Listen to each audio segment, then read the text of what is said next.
ನೀವಿನ್ನೂ ನಮ್ಮ ಚಾನೆಲ್ನ ಸಬ್ಸ್ಕ್ರೈಬ್ ಮಾಡಿಲ್ಲ ಅಂದರೆ ಈ ಕೂಡಲೇ ಸಬ್ಸ್ಕ್ರೈಬ್ ಬಟನ್ ಒತ್ತಿ ಹಾಗೆ ಪಕ್ಕದಲ್ಲಿರುವ ಬೆಲ್ ಐಕಾನ್ನ ಕ್ಲಿಕ್ ಮಾಡಿ. ಇದರಿಂದ ನಮ್ಮ ಹೊಸ ವಿಡಿಯೋ ಅಪ್ಡೇಟ್ಸ್ಗಳು ನಿಮಗೆ ಸಿಗುತ್ತೆ.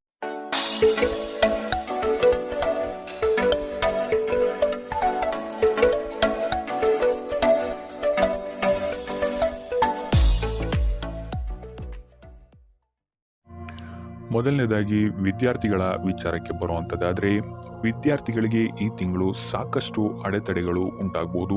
ಇದಲ್ಲದೆ ನಿಮ್ಮ ಅಧ್ಯಯನದಲ್ಲಿ ಸಹಿತ ನಿಮಗೆ ಆಸಕ್ತಿಯ ಕೊರತೆ ಉಂಟಾಗಬಹುದು.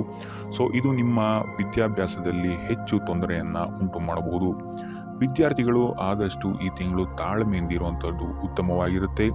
ಇದಲ್ಲದೆ ನಿರೀಕ್ಷಿತ ಫಲಿತಾಂಶವನ್ನು ಪಡಿಬೇಕಂತ ಹೇಳಿದರೆ ನೀವು ಹೆಚ್ಚಿನ ಶ್ರಮವನ್ನು ಹಾಕಬೇಕಾದಂತಹ ಅವಶ್ಯಕತೆ ಬರಬಹುದು. ತಾಂತ್ರಿಕ ವರ್ಗದಲ್ಲಿ ವಿದ್ಯಾಭ್ಯಾಸ ಮಾಡ್ತಾ ಇರುವಂತಹ ವಿದ್ಯಾರ್ಥಿಗಳಿಗೆ ಈ ತಿಂಗಳು ಸ್ವಲ್ಪ ಕಷ್ಟ ಉಂಟಾಗಬಹುದು. ಇನ್ನು ಪರೀಕ್ಷೆಯ ನಿರೀಕ್ಷೆಯಲ್ಲಿರುವಂತಹ ವಿದ್ಯಾರ್ಥಿಗಳಿಗೆ ಒತ್ತಡ ಹೆಚ್ಚಾಗಲಿದೆ. ಕಠಿಣ ಪರಿಶ್ರಮದಿಂದ ಸ್ಪರ್ಧಾತ್ಮಕ ಪರೀಕ್ಷೆಗಳಲ್ಲಿ ಉತ್ತಮ ಅಂಕವನ್ನು ಪಡೆಯುವಂತಹ ಸಾಧ್ಯತೆಗಳಿವೆ. ಆದರೆ ಸ್ಮರಣಾ ಶಕ್ತಿಯನ್ನು ವೃದ್ಧಿಸುವಂತಹ ಅಭ್ಯಾಸಗಳನ್ನು ನೀವು ರೂಢಿ ಮಾಡ್ಕೊಬೇಕು.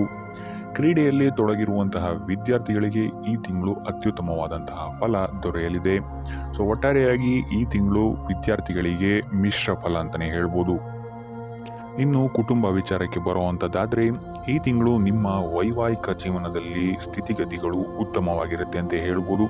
ಇದಲ್ಲದೆ ಸಂಗಾತಿಯೊಂದಿಗೆ ಯಾವುದೇ ರೀತಿಯಾದಂತಹ ಗೊಂದಲಗಳು ಈ ತಿಂಗಳು ಉಂಟಾಗೋದಿಲ್ಲ ಅಂತ ಹೇಳ್ಬೋದು. ಆದರೆ ಹಣಕಾಸಿನ ವಿಚಾರದಲ್ಲಿ ನಿಮ್ಮ ಕುಟುಂಬ ಅಥವಾ ನಿಮ್ಮ ಸಂಗಾತಿಯೊಂದಿಗೆ ಸ್ವಲ್ಪ ವಾದ ವಿವಾದಗಳು ಬೆಳೆಯಬಹುದು.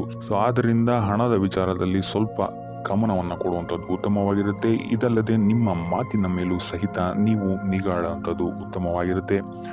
3ನೇ ವಾರದಿಂದ ಕುಟುಂಬಕ್ಕೆ ಸಂಬಂಧಿಸಿದಂತಹ ವಿಷಯಗಳಲ್ಲಿ ನಿಮಗೆ ಉತ್ತಮವಾದಂತಹ ಸಮಯವಿರುತ್ತೆ ಅಂತ ಹೇಳ್ಬೋದು. ಪೋಷಕರ ಆಶೀರ್ವಾದ ವ್ಯವಹಾರಗಳಿಗೆ ಅದ್ಭುತವಾದಂತಹ ಲಾಭವನ್ನು ನಿಮಗೆ ತಂದುಕೊಡುತ್ತೆ ಅಂತ ಹೇಳ್ಬೋದು. ಮಕ್ಕಳ ಆರೋಗ್ಯದ ಬಗ್ಗೆ ನಿಗಾ ವಹಿಸುವಂಥದ್ದು ಉತ್ತಮವಾಗಿರುತ್ತೆ. ಇನ್ನು ಸಂತಾನದ ಅಪೇಕ್ಷೆಯಲ್ಲಿರುವಂಥವರಿಗೆ ಈ ತಿಂಗಳು ಸಿಹಿ ಸುದ್ದಿ ಸಿಗುವಂತಹ ಸಾಧ್ಯತೆಗಳು ಹೆಚ್ಚಿದೆ. ಕುಟುಂಬ ಸದಸ್ಯರಿಂದ ಈ ತಿಂಗಳು ನಿಮಗೆ ಉತ್ತಮವಾದಂತಹ ಬೆಂಬಲವೂ ಸಹಿತ ಸಿಗುತ್ತೆ ಅಂತ ಹೇಳ್ಬೋದು. ಒಟ್ಟಾರೆಯಾಗಿ ಕುಟುಂಬ ವಿಚಾರದಲ್ಲಿ ಈ ತಿಂಗಳು ನಿಮಗೆ ಅತ್ಯುತ್ತಮವಾಗಿದೆ ಅಂತಲೇ ಹೇಳ್ಬೋದು. ಇನ್ನು ಆರೋಗ್ಯ ವಿಚಾರಕ್ಕೆ ಬರುವಂಥದ್ದಾದರೆ, ಆರೋಗ್ಯ ವಿಚಾರದಲ್ಲಿ ವ್ಯವಹಾರ ಅಥವಾ ಉದ್ಯೋಗದ ಸಲುವಾಗಿ ನೀವು ಈ ತಿಂಗಳು ದೂರದ ಊರುಗಳಿಗೆ ಪ್ರವಾಸ ಮಾಡುವಂತಹ ಸಾಧ್ಯತೆಗಳು ಹೆಚ್ಚಾಗಬಹುದು. ಇದರಿಂದಾಗಿ ನಿಮ್ಮ ಆರೋಗ್ಯದಲ್ಲಿ ವ್ಯತ್ಯಯಗಳು ಕಂಡು ಬರಬಹುದು. ಅದರಿಂದಾಗಿ ನಿಮ್ಮ ಆರೋಗ್ಯದ ಬಗ್ಗೆ ಹೆಚ್ಚು ಗಮನವನ್ನು ವಹಿಸಿ. ಇನ್ನು ಮಧುಮೇಹ ಮತ್ತು ರಕ್ತದೊತ್ತಡದಂತಹ ಕಾಯಿಲೆಗಳಿಂದ ಬಳಲುತ್ತಿರುವಂಥವರಿಗೆ ಈ ತಿಂಗಳು ವಿಶ್ರಾಂತಿಯನ್ನು ಪಡೆಯುವಂಥದ್ದು ಅತ್ಯವಶ್ಯಕವಾಗಿರುತ್ತೆ. ಇನ್ನು ಇದಲ್ಲದೆ ದೀರ್ಘಕಾಲದಿಂದ ಕಾಡುತ್ತಿರುವಂತಹ ನೋವುಗಳಿಂದ ಈ ತಿಂಗಳು ನೀವು ಚೇತರಿಸಿಕೊಳ್ಳುವಂತಹ ಸಾಧ್ಯತೆ ಹೆಚ್ಚಿದೆ ಅಂತ ಹೇಳ್ಬೋದು. ಇನ್ನು ಮಕ್ಕಳ ಆರೋಗ್ಯ ಈ ತಿಂಗಳು ಉತ್ತಮವಾಗಿರುತ್ತದೆ. ಆದರೆ ಅವರ ಆಹಾರ ಪದ್ಧತಿಯನ್ನು ಸ್ಥಿರಗೊಳಿಸಿ. ಸಾಮರ್ಥ್ಯ ಹೆಚ್ಚಿಸಿಕೊಳ್ಳಲು ಆದಷ್ಟು ಆರೋಗ್ಯಕರ ಆಹಾರವನ್ನು ಸೇವಿಸಿ. ಎಣ್ಣೆ ಪದಾರ್ಥದಿಂದ ದೂರ ಇರಿ. ಒಟ್ಟಾರೆಯಾಗಿ ಈ ತಿಂಗಳು ನಿಮಗೆ ನಿಮ್ಮ ಆರೋಗ್ಯ ವಿಚಾರದಲ್ಲಿ ಮಿಶ್ರ ಫಲ ಅಂತ ಹೇಳ್ಬೋದು. ಇನ್ನು ವೃತ್ತಿ ವಿಚಾರಕ್ಕೆ ಬರುವಂಥದ್ದಾದರೆ, ಈ ತಿಂಗಳು ಕೆಲವು ಬದಲಾವಣೆಗಳು ನಿಮಗೆ ಆರ್ಥಿಕವಾಗಿ ಸವಾಲನ್ನು ಒಡ್ಡಬಹುದು ಅಂತಲೇ ಹೇಳ್ಬೋದು. ನೀವು ನಿರೀಕ್ಷಿಸಿದ ಫಲ ಸಿಗಕ್ಕೆ ನೀವು ಹೆಚ್ಚು ಶ್ರಮವನ್ನು ಮಾಡಬೇಕಾಗುತ್ತೆ. ಯಾಕಂತ ಹೇಳಿದ್ರೆ ನೀವು ಅಂದುಕೊಂಡಂತಹ ಸ್ಥಿತಿಗತಿಗಳು ನಿಮ್ಮ ಕಣ್ಮುಂದೆ ಬರಲ್ಲ ಅಂತಲೇ ಹೇಳ್ಬೋದು. ಆದ್ದರಿಂದ ಸ್ಥಿತಿಗತಿಗಳೇ ಬೇರೆ ಆಗಿರೋದ್ರಿಂದಾಗಿ ನಿಮ್ಮ ಕಾರ್ಯವೈಖರಿಯನ್ನು ಸಹಿತ ನೀವು ಬೇರೆ ಮಾಡ್ಕೊಬೇಕಾಗುತ್ತೆ. ಈ ತಿಂಗಳು ನಿಮಗೆ ಹೆಚ್ಚು ಕಾರ್ಯಗಳಲ್ಲಿ ಅಡೆತಡೆಗಳು ಹೆಚ್ಚಾಗಲಿದೆ. ಮೇಲಾಧಿಕಾರಿಗಳೊಂದಿಗೆ ಕೆಲವು ಸಮಸ್ಯೆಗಳು ಮತ್ತು ತಪ್ಪು ಗ್ರಹಿಕೆಗಳು ನಿಮ್ಮನ್ನು ಸ್ವಲ್ಪ ಕಾಡಬಹುದು. ಇದು ನಿಮ್ಮ ಕೆಲಸದ ಸ್ಥಳದಲ್ಲಿ ನಿಮಗೆ ಕಷ್ಟವನ್ನು ಸಹಿತ ಹೆಚ್ಚು ಮಾಡಬಹುದು. ಆದ್ದರಿಂದ ನಿಮ್ಮ ಮೇಲಾಧಿಕಾರಿಗಳೊಂದಿಗೆ ಘರ್ಷಣೆಯನ್ನು ಈ ತಿಂಗಳು ಆದಷ್ಟು ತಪ್ಪಿಸೋದಕ್ಕೆ ಟ್ರೈ ಮಾಡಿ. ಇದಲ್ಲದೆ ಈ ತಿಂಗಳು ನಿಮ್ಮಲ್ಲಿ ಆಕ್ರಮಣಕಾರಿ ವರ್ತನೆಯು ಸಹಿತ ಹೆಚ್ಚಾಗಬಹುದು. ಇದರಿಂದಾಗಿ ಇಲ್ಲಿ ನಿಮ್ಮ ಕಾರ್ಯಕ್ಷೇತ್ರದಲ್ಲಿ ಇದು ಹೆಚ್ಚಿನ ತೊಂದರೆಯನ್ನು ಸಹಿತ ನಿಮಗೆ ಕೊಡಬಹುದು. ಆದ್ದರಿಂದ ನಿಮ್ಮ ಭಾವನೆಗಳ ಬಗ್ಗೆ ಸ್ವಲ್ಪ ಗಮನ ವಹಿಸುವಂಥದ್ದು ಉತ್ತಮವಾಗಿರುತ್ತೆ.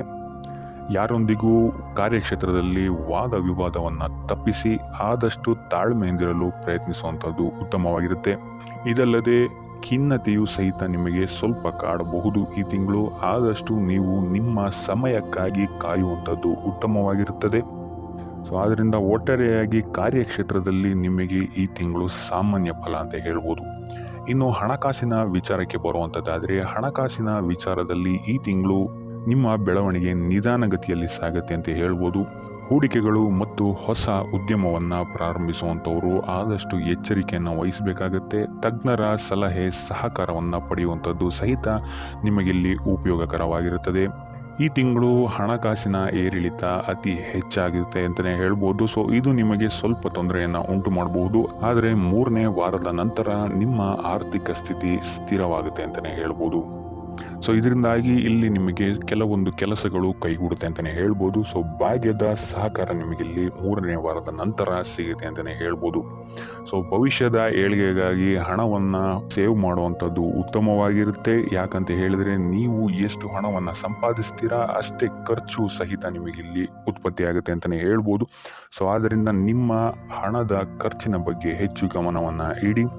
ಇದಲ್ಲದೆ ಯಾವುದೇ ಯೋಜನೆ ಇಲ್ಲದೆ ಹೂಡಿಕೆಗಳನ್ನು ಮಾಡಬೇಡಿ. ಹಣದ ಒಳಹರಿವು ಹೆಚ್ಚಾಗಿದ್ರೂ ಸಹಿತ ನಿಮ್ಮ ಖರ್ಚಿಗೂ ಸಹಿತ ಇದು ದಾರಿ ಮಾಡಿಕೊಡುತ್ತೆ ಅಂತಲೇ ಹೇಳ್ಬೋದು. ಸೊ ಆದ್ದರಿಂದ ಹಣದ ವಿಚಾರದಲ್ಲಿ ಹೆಚ್ಚು ಗಮನವನ್ನು ವಹಿಸುವಂಥದ್ದು ಈ ತಿಂಗಳು ಉತ್ತಮವಾಗಿರುತ್ತೆ. ಇನ್ನು ಉಪಾಯ ವಿಚಾರಕ್ಕೆ ಬರುವಂಥದ್ದಾದರೆ ಗಣಪತಿಯ ಪೂಜೆಯನ್ನು ಮಾಡುವಂಥದ್ದು ವಿದ್ಯಾರ್ಥಿಗಳಿಗೆ ಮತ್ತು ವ್ಯಾಪಾರಿಗಳಿಗೆ ಈ ತಿಂಗಳು ಉತ್ತಮ ಫಲವನ್ನು ನೀಡುತ್ತೆ ಅಂತಲೇ ಹೇಳ್ಬೋದು.